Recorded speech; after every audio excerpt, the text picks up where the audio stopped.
Yo, I have been given a reasonable challenge regarding my proof. I need to satisfy this viewer's request to prove bijectality with a proof of contradiction. Now, essentially what that means is I have to take the statement, it is not possible for this to one-to-one pair two complex planes of points and numbers, and prove that statement false. Which isn't going to be too hard to do because of the fact that it's essentially going to take the same proof, except I'm going to put some more nuance into it. So yeah. Anyways. So, watching this video kind of requires watching either of the other versions of the proof, preferably the formalized one, because I've actually got some more information in that one. And a couple example cases for how this actually can fit decimal numbers. Like I gave an example for Eulers and pi. That ended up fitting perfectly into this. And then this is just with the hash digits and stuff like that.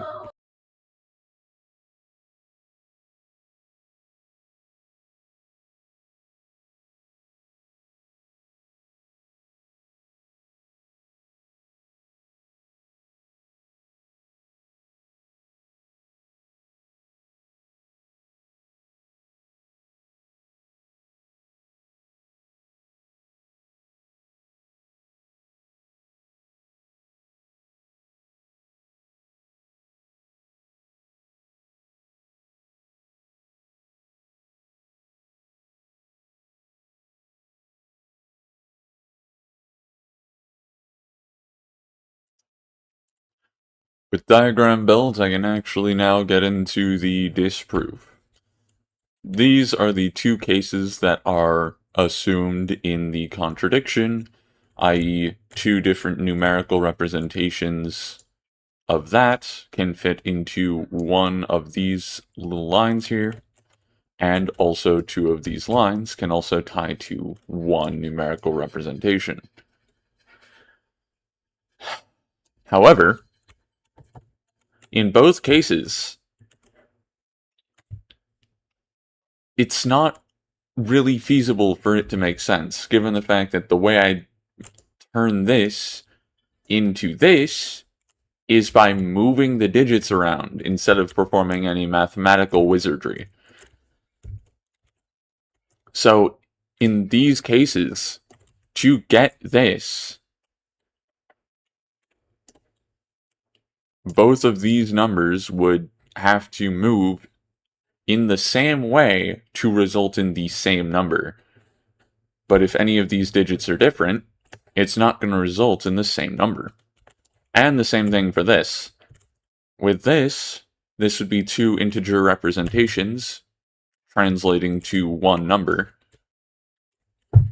But again, given the fact that the way I convert between these is not by performing any fancy operations, but instead moving the digits themselves to reorganize them into this, or to organize them into this, having two different numerical representations with the integers is inherently going to result in two different numbers. Now, another fun thing I realized is that you can perform that diagonal on this representation and result in a unique number. Because again, if any part of this digit changes and is unique to every other utilized representation of an integer to represent complex numbers, it represents a unique complex number. So performing that diagonal, but instead going down this way, because it's an integer, it's not a decimal, you could get a new integer, because this is also assuming you've got an infinite list of these integers. You can get a new integer that represents a new point on a new complex plane.